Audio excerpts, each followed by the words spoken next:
How do you move from being a good leader to just an extraordinary leader? In extraordinary circumstances, I think it's probably almost certainly driven by the situation you find yourself in. Do you feel that you can actually say that somebody's got the potential to be an extraordinary leader, or is it one of these things that you just don't know until you're in an extraordinary situation?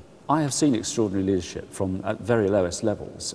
For example, in a fire on board a ship where one didn't expect it from a very junior rating indeed, and it just popped out like that. But in other people, you can see that there's probably something there that will pop out at some stage.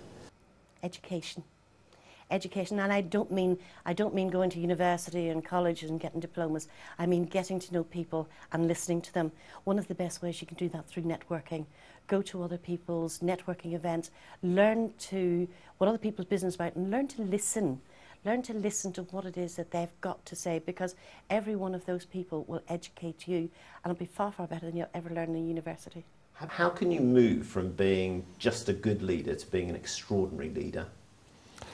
I think you have to draw on your own aspirations for the greatest good or the greatest achievement you can possibly imagine.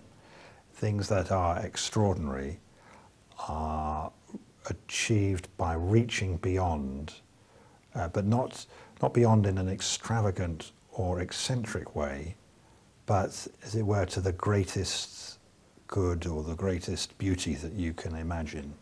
How can you move from being just a good leader to being an extraordinary leader?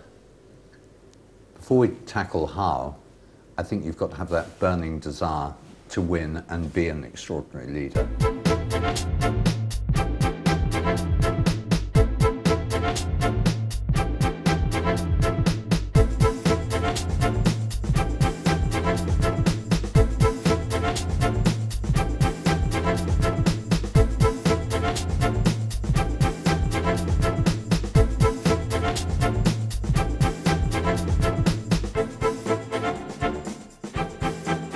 David, how can you move from being a good leader to being an extraordinary leader?